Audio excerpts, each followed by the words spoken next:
Hello guys, welcome to Moriya medical education. आज हम लोग बात करेंगे 12th day of embryonic development. हमने प्रीवियस लेक्चर में देखा था कि किस तरीके से एम्ब्रियो का डेवलपमेंट हो रहा था। तो फर्स्ट स्टेज में हम देखे थे कि सबसे पहले जाइगोट का फॉर्मेशन हुआ था।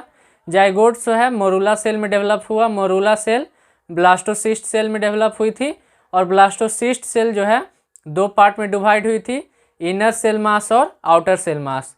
तो इनर सेल मास को हम लोग एम्ब्रियो ब्लास्ट सेल बोलते थे और जो टोफोब्लास्ट सेल है उसे हम लोग आउटर सेल मास बोलते हैं। तो नेक्स्ट हम लोग देखे थे कि टोफोब्लास्ट जो है अगेन दो पार्ट में डिवाइड हो रही थी, सीन साइटोट्रोफोब्लास्ट एंड साइटोट्रोफोब्लास्ट। तो हमने देखा था कि सीन साइटोट्रोफोब्लास्ट जो है वो HCG का सिक्रीशन करती है और साइटोट्रोफोब्लास्ट HPL का सिक्रीशन करती है। अगर आप लोग प्रीवियस लेक्चर नहीं देखे हैं तो डिस्क्रिप्शन में लिंक दिया हुआ है, वहाँ से जा करके आप लोग देख सकते हैं। तो आइए अब हम लोग बात करते हैं कि 12th day of embryonic development के अंदर क्या क्या हम लोग को पढ़ना है। तो हम थोड़ा बता देते हैं आप लोग को कि 12th डे जो है प्लासेंटा का डेवलपमेंट होगा और प्लासेंटा को डेवलपमेंट करने में भिलाई जो है हेल्प करता है। भिलाई को हम लोग structural and functional unit of placenta बोलते हैं। भिलाई जो है स्ट्रक्चर का भी फॉर्मेशन करता है और साथ में फंक्शन का भी फॉर्मेशन करता है। तो आइए हम लोग डिस्कस करते हैं कि इसके अंदर क्या क्या फॉर्मेशन होगा। भिलाई जो है प्लासेंटा का फॉर्मेशन करेगा और उसके बाद जो है प्लासेंटा जो है अगेन अम्बलाइकल कोड का यहाँ से फॉर्मेशन होगा और अम्बलाइकल कोड जो है एमनियोटिक कैविटी से किस तरीके से जुड़ेगा, ये सब 12th डे के अंदर हम लोग को पढ़ना है। तो आइए हम क्लास को स्टार्ट करते हैं। और हाँ दोस्तों, अगर आप लोग चैनल को सब्सक्राइब नहीं किए हैं तो चैनल को सब्सक्राइब कर लीजिए और बेल आइकन को भी दबा दीजिएगा ताकि आगे का नोटिफिकेशन आप लोग को मिलती रहे। तो चलिए वीडियो को स्टार्ट करते हैं। तो सबसे पहले 12th day of embryonic development के अंदर क्या होगा, प्लासेंटा का फॉर्मेशन होगा। तो मान लीजिए ये जो ऊपर का पार्ट है और ये नीचे का पार्ट है, आप लोग यहाँ पर देख पा रहे होंगे। ये ऊपर का लेयर है और ये नीचे का लेयर है। तो इसके अंदर जो है इसको ये मान लीजिए ये जो है मैटरनल सरफेस है, मैटरनल सरफेस, और ये जो है ये है फीटल सरफेस, फीटल सरफेस। कहने का मतलब है कि ये जो पार्ट है ये मदर के साथ मतलब इंडोमेट्रियम लेयर के साथ यूटेरस का जुड़ा हुआ रहेगा और ये फीटस से जुड़ा हुआ रहेगा। तो इसके अंदर जो है Bhilai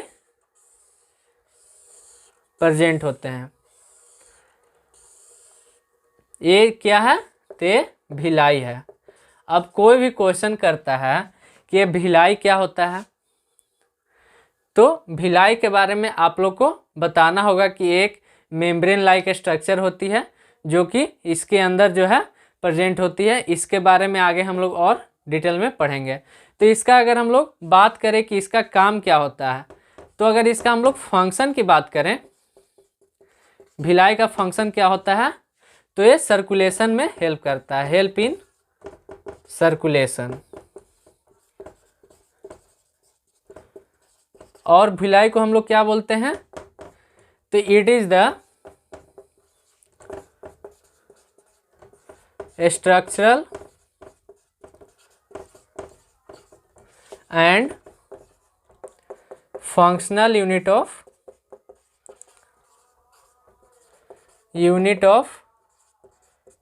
placenta.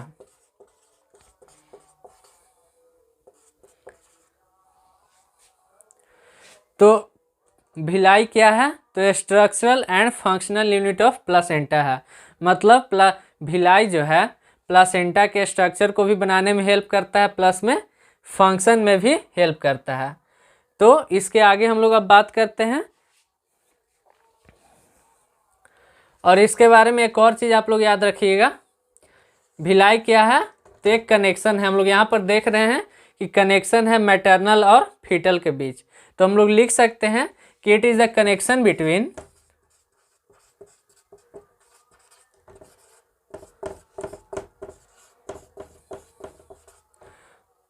Mother and fetus. ठीक है। तो भिलाई क्या है, तो इसका फंक्शन क्या है, तो सर्कुलेशन करवाने में हेल्प करता है। और इसका और क्या काम है, तो it is the structural and functional unit of placenta and it is the connection between mother and fetus. Mother and fetus के बीच कनेक्शन प्रोवाइड करने का काम करता है। तो प्लासेंटा जो है, इसका हम लोग लोकेशन की अगर बात करें, ये कहाँ पर प्रेजेंट होती है, तो मान लीजिए ये जो है यूटेरस का फॉर्मेशन हम लोग कर रहे हैं। ये मान लीजिए ये यूटेरस है, ठीक। ये फिम्ब्रिया ही हो गया। तो यहीं पर जो है, यहाँ पर जो है इंडोमेट्रियम, जो यूटेरस का लेयर है, यूटेरस का सबसे इनर लेयर होता है इंडोमेट्रियम। तो इंडोमेट्रियम के साथ यहाँ पर प्लासेंटा जो है अटैच होती है, यहाँ पर अटैच होती है और इसके अंदर विलाई होते हैं और यहीं से जो है ये कनेक्ट होती है एमनियोटिक कैविटी से, ठीक है।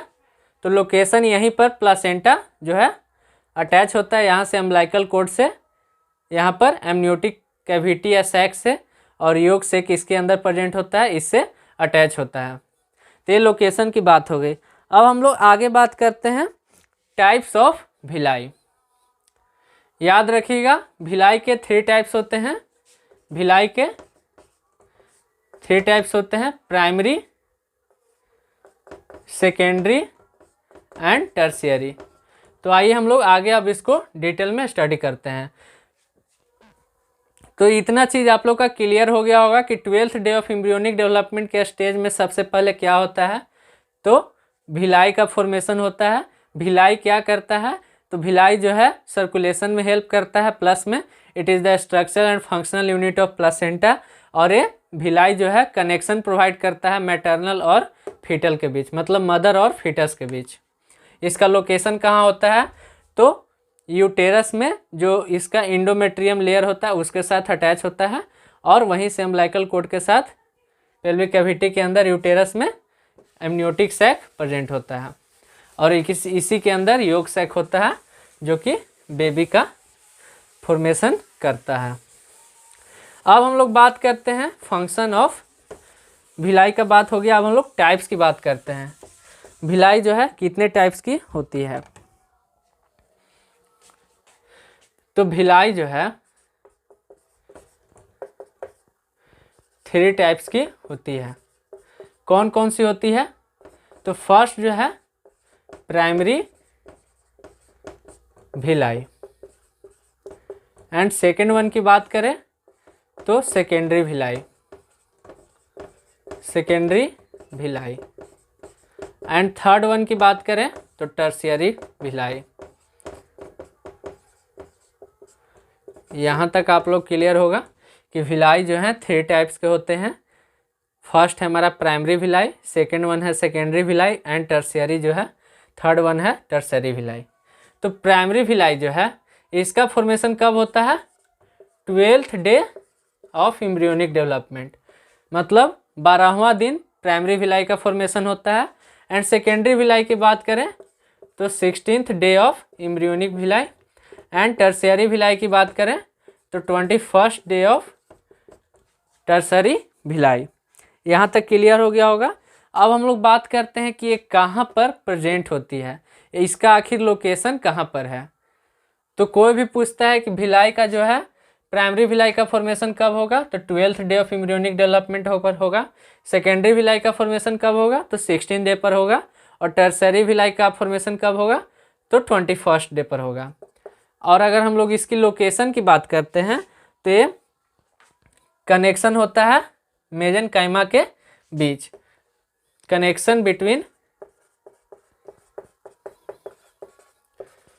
मेजेनकाइमा।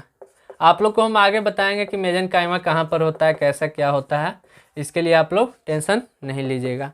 अब हम लोग सेकेंडरी भिलाई की बात करें तो सेकेंडरी भिलाई भी जो होता है वो connection between mesoderm, connection between mesoderm. और नेक्स्ट हम लोग बात करें टर्शियरी भिलाई की, तो एक कनेक्शन होती है ब्लड वेसल्स की, कनेक्शन बिटवीन ब्लड वेसल्स। अब हम लोग देखते हैं इसका लोकेशन।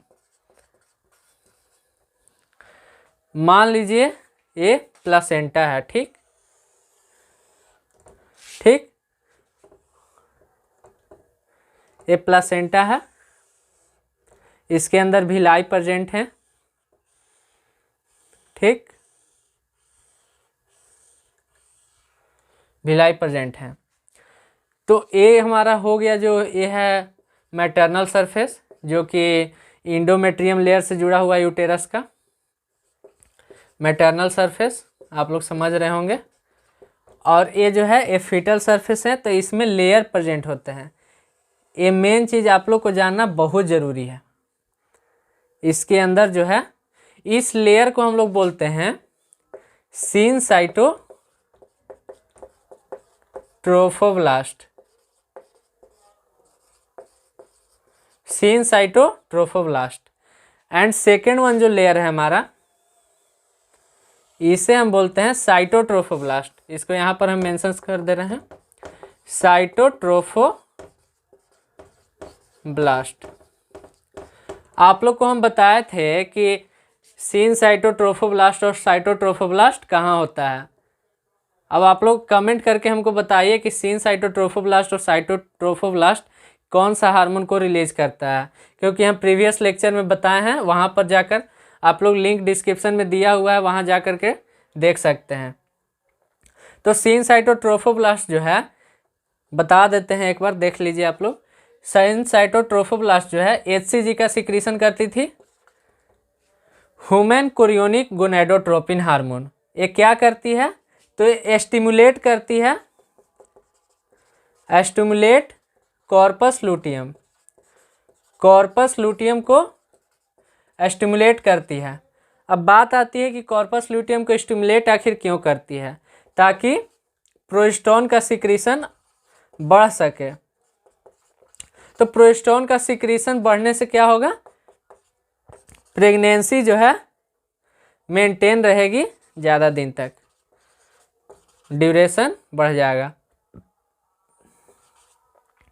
प्रेगनेंसी मेंटेनेंस हार्मोन के नेम से इसे जानते हैं। समझ गए होंगे आप लोग। सिनसाइटोट्रोफोब्लास्ट क्या कर रही थी, ए टोफोब्लास्ट जो कि आउटर सेल मास था, जो कि हम लोग 8th day of embryonic development के अंदर देखे थे। तो सिनसाइटोट्रोफोब्लास्ट जो है HCG का सिक्रीशन कर रही थी और स्टिमुलेट करती थी कॉर्पस लूटियम को, ताकि ज़्यादा से ज़्यादा प्रोजेस्टेरोन का सिक्रीशन कर सके, जिससे कि प्रेगनेंसी मेंटेन रहे। अगर हम लोग साइटोट्रोफोब्लास्ट की बात करते हैं, तो साइटोट्रोफोब्लास्ट क्या करती है, तो ये जो है HPL का सिक्रीशन करती है, ह्यूमन प्लासेंटल लैक्टोजेन का फॉर्मेशन करती है। अब बात आती है कि HPL का काम क्या होता है, तो ये जो है वर्क ऑन, ये ब्रेस्ट पे वर्क करती है, और ब्रेस्ट पे क्या वर्क करती है, तो उसको मैच्योर करने का काम करती है। ब्रेस्ट को मैच्योर करने से क्या होता है कि जो ब्लड सप्लाई, जो मिल्क का सप्लाई है, मिल्क सिक्रीशन इंक्रीजेज। तो याद रखिएगा आप लोग कि ह्यूमन प्लासेंटल लैक्टोजन क्या करता है, मिल्क के सिक्रीशन को बढ़ाने का काम करता है, ब्रेस्ट के ऊपर वर्क करता है, ब्रेस्ट को मैच्योर करता है, मैच्योर करता है जिससे कि मिल्क का सिक्रीशन ज़्यादा से ज़्यादा हो सके। ये सेकेंड लेयर की बात हो गई प्लासेंटा के। और थर्ड वन जो लेयर होती है, उसे हम लोग बोलते हैं मेजेनकाइमा। यहाँ पर हम शो कर दे रहे हैं मेजेनकाइमा।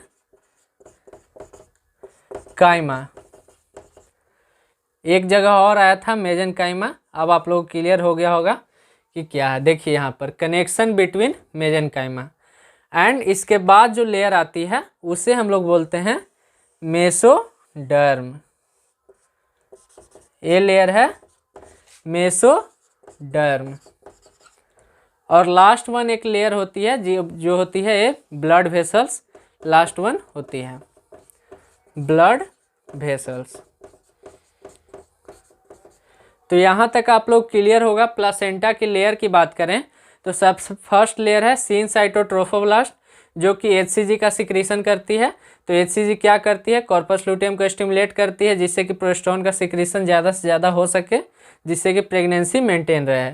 एंड सेकेंड नंबर जो है साइटोट्रोफोब्लास्ट है, जो कि HPL का सिक्रीशन करती थी, ह्यूमन प्लासेंटल लैक्टोजेन। आप लोग याद रखिएगा, इसको कमेंट में आप लोग को लिखना है HPL का फुल फॉर्म। इसके बाद है मेजेनकाइमा। मेजेनकाइमा के बाद है मेसोडर्म एंड लास्ट वन है हमारा ब्लड वेसल। तो यहाँ पर देखे थे कि primary villi, secondary villi, tertiary villi का लोकेशन, ये देखिए लोकेशन, कनेक्शन बिटवीन मेजेनकाइमा, मेजेनकाइमा के बीच का कनेक्शन को हम लोग प्राइमरी विलाई वहाँ पर होती है, और ये सेकेंडरी विलाई क्या करती है, तो मेसोडर्म को कनेक्शन का काम करती है। देखिए यहाँ पर मेसोडर्म के कनेक्शन में हेल्प करती है। एंड थर्ड वन जो है tertiary villi, connection between blood vessel, blood vessel के बीच में कनेक्शन होता है टर्शियरी विलाई का। ये क्लियर हो गया होगा आप लोग का। अब हम लोग आगे बात करते हैं, यहाँ तक आप लोग को समझ में आ गया होगा। अब हम लोग बात करते हैं थोड़ा फंक्शन के बारे में भिलाई का, ठीक है। इसका आप लोग स्क्रीनशॉट ले लीजिएगा या नोट करते जाइएगा, क्योंकि बहुत इंपॉर्टेंट है दोस्तों, एग्जाम के पॉइंट ऑफ व्यू से काफ़ी डिटेल में इसको पढ़ाया जा रहा है। क्लास को मिस नहीं कीजिएगा। अगर चैनल को सब्सक्राइब नहीं किए हैं तो सब्सक्राइब कर दीजिएगा। अब बात करते हैं function of Bhilai. Function of Bhilai, तो फंक्शन क्या था इसका, सर्कुलेशन, सर्कुलेशन करवाने में हेल्प कर रही थी। तो सर्कुलेशन जो है, इसमें दो तरह का सर्कुलेशन होता है एम्ब्रियोनिक डेवलपमेंट के अंदर। एक होता है यूटेरोप्लासेंटल एंड एक होता है फीटोप्लासेंटल। यूटेरोप्लासेंटल, ठीक है। एंड नेक्स्ट वन हमारा है फीटोप्लासेंटल, ठीक है। तो यहाँ से आप लोग को क्लियर हो रहा होगा कि किसके किसके बीच का कनेक्शन है, यूटेरस टू प्लासेंटा, ठीक है, यूटेरो और प्लासेंटल, और यहाँ से फीटस टू प्लासेंटा, ठीक है। दो सर्कुलेशन चलता है यूटेरस से प्लासेंटा के बीच और फीटस से प्लासेंटा के बीच। अब हम लोग बात करते हैं कि कितने दिनों पर चालू होता है। तो इसकी बात करें तो ये 12th day of embryonic development से स्टार्ट हो जाता है सर्कुलेशन। अगर फीटोप्लासेंटल की बात करें, फीटस टू प्लासेंटा का सर्कुलेशन कब स्टार्ट होता है, तो यहाँ पर याद रखिएगा आप लोग 21st day of conception. Conception हो गया। और उसके बाद नेक्स्ट है हमारा, इसमें अगर बात करें तो फिफ्थ वीक ऑफ गैस्टेशन हो गया। यहाँ से क्लियर हो गया होगा आप लोग को। अब हम बात करते हैं कि कंसेप्शन जो है 21st डे ऑफ कंसेप्शन क्यों बोले, और इसी को हम लोग बोले क्योंकि 5th वीक ऑफ गैस्टेशन से स्टार्ट होता है सर्कुलेशन। अब कोई भी आप लोग से पूछ सकता है कि कंसेप्शन का मतलब आखिर क्या है और गैस्टेशन का मतलब क्या है, तो आप लोग को ये चीज़ पता होना चाहिए। तो कंसेप्शन का मतलब आप लोग जब जो है स्पर्म प्लस ओवम का फर्टिलाइजेशन होता है जिस टाइम में, उससे हम लोग बोलते हैं कंसेप्शन। कंसेप्शन पूछेगा क्या है, the time of the sperm and ovum fertilized, या फर्टिलाइजेशन को हम लोग सिंपल मीनिंग में कंसेप्शन बोलते हैं। अब बात आती है कि गैस्टेशन किसको बोलते हैं। तो गैस्टेशन का मतलब याद रखिएगा, the first day of the mother of the last menstrual cycle. तो कहने का मतलब है कि पहला दिन से स्टार्ट करेंगे। वो पहला दिन कौन सा होगा? जब उस लेडी का लास्ट मेंस्ट्रुअल साइकिल का डेट होगा। समझ गए आप लोग? तो इसको क्या लिखेंगे? तो इसको लिखेंगे measured from the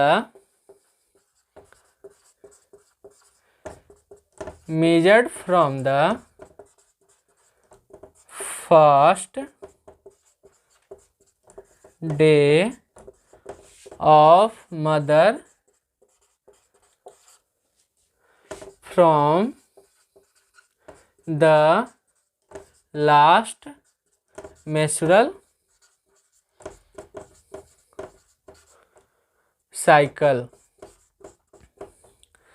एक इसका डेफिनेशन हो गया गैस्टेशन का। तो कोई भी आप लोग से पूछता है कि गैस्टेशन एज जो है, गैस्टेशन हम लोग कब से जोड़ेंगे? तो कोई भी मदर है, कोई भी लेडी है, तो लेडी का जब लास्ट मेंस्ट्रुअल साइकिल जिस टाइम ख़त्म एंड हुआ होगा, एंड होने के बाद से अगला दिन से हम लोग ऐड करेंगे। तो कितना हो गया? ये 21st डे ऑफ कंसेप्शन हो गया, मतलब जिस टाइम फर्टिलाइजेशन हुआ था स्पर्म और ओवम का, तो 21st डे से उसमें जोड़ेंगे। तो ये कितना हो गया? 3 वीक हो गया। 3 वीक प्लस 2 वीक इसमें ऐड हुआ है। तो बताइए ओवुलेशन कब होता है? 14th डे पे होता है ओवुलेशन। तो इसके पहले कितना दिन बच गया? 14 दिन और बच गया, मतलब 2 वीक बच गया। तो 2 वीक हम लोग इसमें ऐड कर देते हैं। तो 3 + 2 कितना हो गया? 5th week of gestation. तो आप लोग को यहाँ पर पता होना चाहिए कि गैस्टेशन का मतलब और कंसेप्शन का मतलब क्या होता है। तो अब हम लोग आगे डिस्कस करते हैं। यहाँ तक आप लोग को क्लियर हो गया होगा।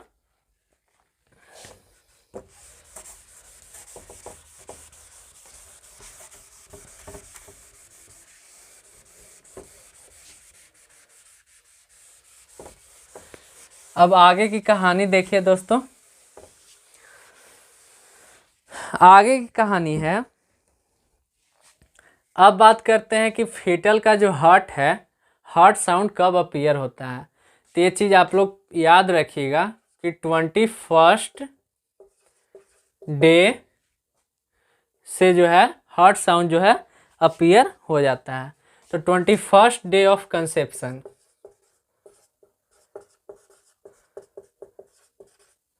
से हार्ट साउंड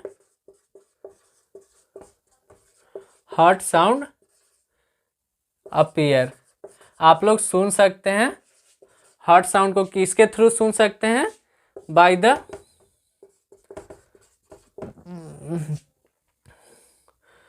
द बोल सकते हैं यहाँ पर किसके थ्रू? अल्ट्रासाउंड के थ्रू।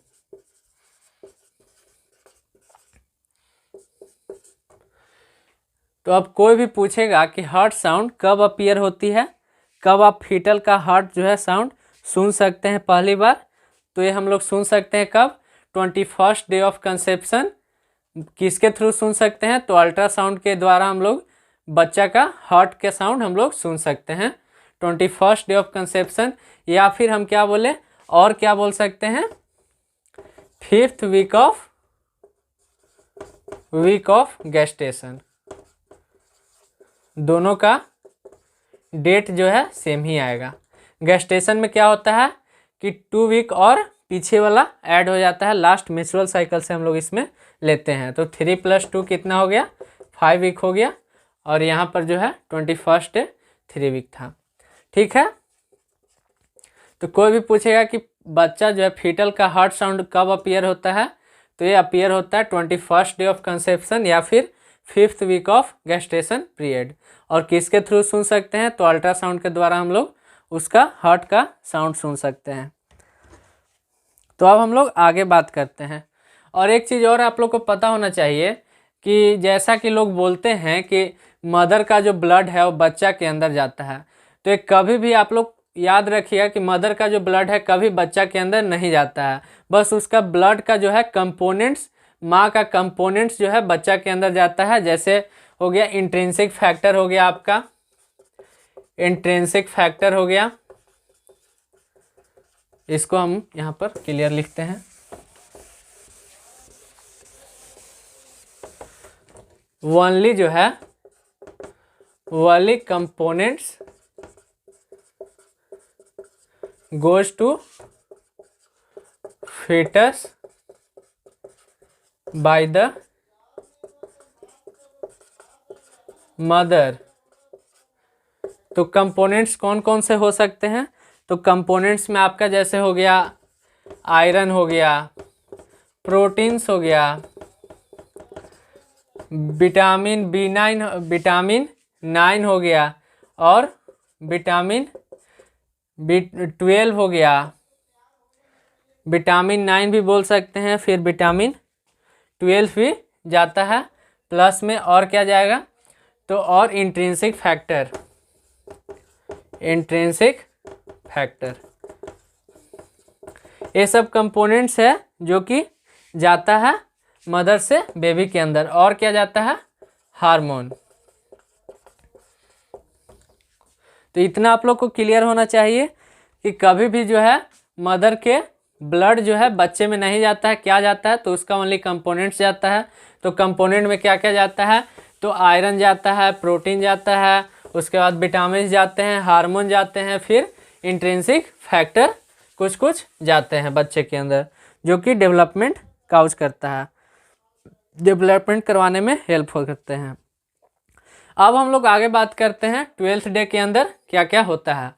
तो 12th डे के अंदर और क्या क्या होता है? तो जैसे जो हमारा सिनसाइटोट्रोफोब्लास्ट है, सिनसाइटोट्रोफोब्लास्ट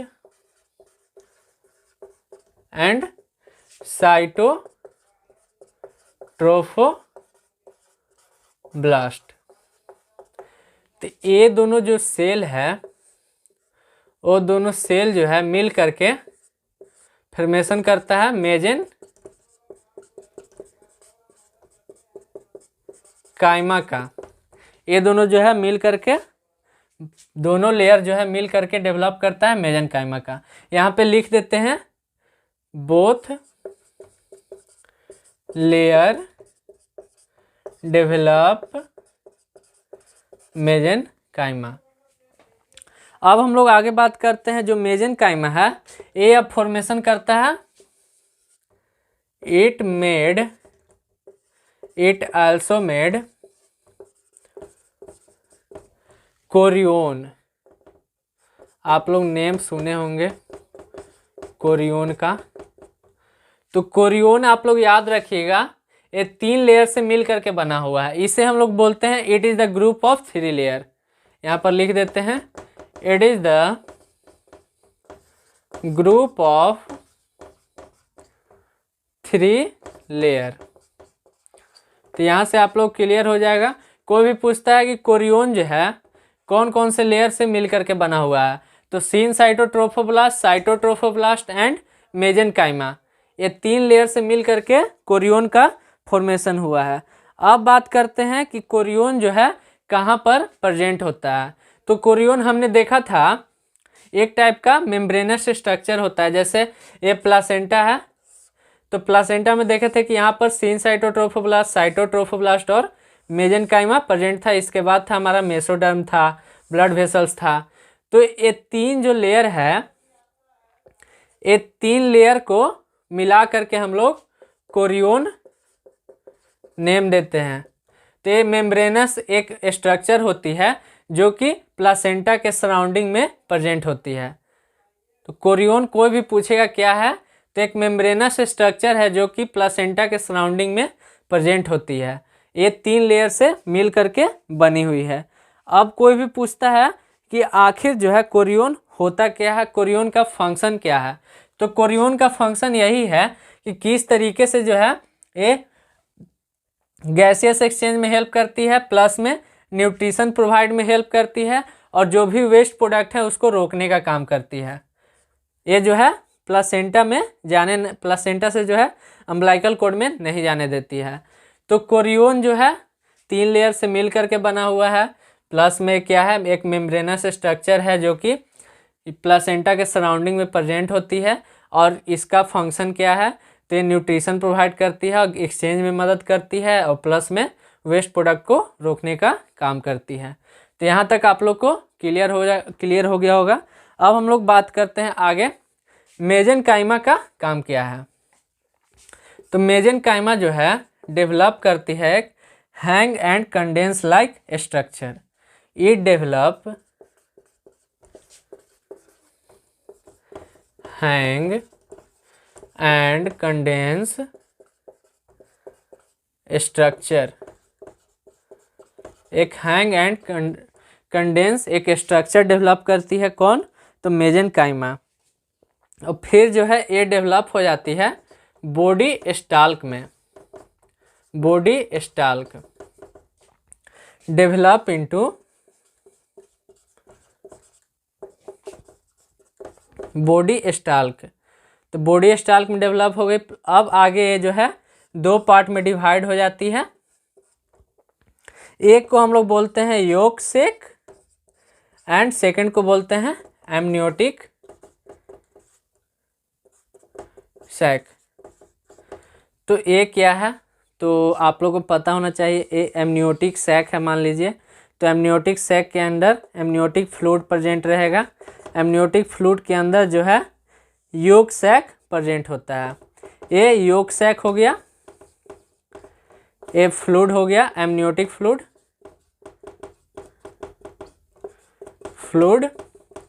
और योक सैक ही आगे जाकर के बेबी का फॉर्मेशन करता है। और ये एमनियोटिक सैक इसको बोलते हैं, या एमनियोटिक कैविटी, इसको कैविटी बोलेंगे। ठीक है। यहाँ तक आप लोग क्लियर हो गया होगा कि साइटोट्रोफोब्लास्ट और मेजेनकाइमा, ये तीनों लेयर जो है, ये पहले बोथ लेयर जो है मेजेनकाइमा बनाती है। फिर ये तीनों लेयर मिल करके कोरियोन का फॉर्मेशन करती है। कोरियोन क्या करती है? तो कोरियोन जो है न्यूट्रिशन प्रोवाइड करने का काम करती है, गैसेस एक्सचेंज का काम करती है, प्लस में वेस्ट प्रोडक्ट को रोकने में मदद करती है। ये जो है मेम्ब्रेनस स्ट्रक्चर होती है जो कि प्लासेंटा के सराउंडिंग में प्रेजेंट होती है। इसके बाद मेजेनकाइमा जो है हैंग एंड कंडेंस स्ट्रक्चर एक डेवलप करता है जो कि आगे बॉडी स्टाल का फॉर्मेशन करता है। बॉडी स्टाल का फॉर्मेशन करता है। बॉडी स्टाल जो है दो पार्ट में डिवाइड होती है, yolk sac and amniotic cavity. तो एमनियोटिक कैविटी के अंदर जो है एमनियोटिक फ्लूइड होती है और उसके अंदर योक सैक प्रेजेंट होता है।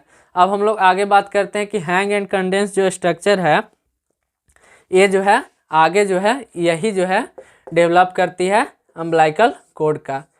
वो हम लोग आगे देखेंगे। ये बहुत ही सॉफ्ट होती है और ये अम्बिलाइकल कॉर्ड का डेवलपमेंट करती है। एंड देन इसी के अंदर जो है आर्टरी और वेन प्रेजेंट होते हैं। आर्टरी एंड वेन प्रेजेंट होते हैं। ये अम्बिलाइकल का अम्बिलाइकल। एक और चीज़ आप लोगों को बताना चाहेंगे कि अगर कोई भी पूछता है कि मेजेनकाइमा का जो है एक कैसा नेचर का होता है, तो आप लोग याद रखिएगा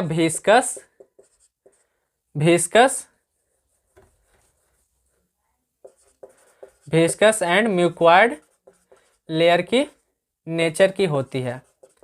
ठीक है। तो ये कहानी हमारा था 12th day of embryonic development के अंदर कि किस तरीके से जो है प्लासेंटा का डेवलपमेंट हुआ, प्लासेंटा के अंदर कितने लेयर होते हैं। फिर उसके बाद हमने बात की कि भिलाई का फंक्शन क्या है, उसके अंदर कौन कौन से पार्ट होते हैं। उसके बाद हम लोग बात किए कि हार्ट जो है साउंड कब अपीयर होता है। उसके बाद हमने देखा कि किस तरीके से कोरियोन जो है क्या करती है, किस में हेल्प करती है, कोरियोन का फॉर्मेशन किस तरीके से होता है। उसके बाद हमने देखा कि किस तरीके से अम्बिलाइकल कॉर्ड का डेवलपमेंट हो रहा था, बॉडी स्टाल का फॉर्मेशन हो रहा था, एमनियोटिक कैविटी का डेवलपमेंट कैसे हुआ, योक सैक का फॉर्मेशन कैसे हुआ जिससे कि बेबी आगे फॉर्मेशन होता है। तो ये सब चीज़ हमने देखे कि 12th day of embryonic development के अंदर ये सब कहानी जो है देखने को मिला। एक चीज़ और हम बताना चाहेंगे कि एमनियोटिक कैविटी जो है ये कोई भी पूछेगा कि किससे बना हुआ है, तो आप लोग बताइएगा कि ये इक्टोडर्म से बना हुआ है। Made by ectoderm. और योक सैक जो है इंडोडर्म से बना हुआ है। ये कहानी है पूरा 12th day of embryonic development का। अब हम लोग नेक्स्ट लेक्चर में पढ़ेंगे कि अब आगे जो है कैसे क्या फॉर्मेशन होता है, प्लासेंटा का किस तरीके से अटैच होता है, कैसे डेवलपमेंट होता है, नेक्स्ट क्लास में हम अब आगे इसके पढ़ेंगे। और उसके बाद हम लोग पढ़ेंगे कि इम्प्लांटेशन किस तरीके से, इम्प्लांटेशन को हम लोग निडेशन भी बोलते हैं। तो कैसे जो है बच्चा इम्प्लांट होता है यूटेरस में, कैसे उसको क्या क्या न्यूट्रिएंट्स किस तरीके से मिलता है, हम लोग उन सब चीज़ों के बारे में पढ़ेंगे। पूरा कहानी 12वां दिन का है और कुछ कुछ कहानी 21वां दिन का भी है और कुछ कुछ कहानी जो है जैसे बोल। So thanks for listening to me and joining to me. और चैनल को सब्सक्राइब कर दीजिएगा और चैनल को लाइक भी कर दीजिएगा और वीडियो को ज़्यादा से ज़्यादा शेयर कीजिए ताकि लोग देख सकें। Thank you.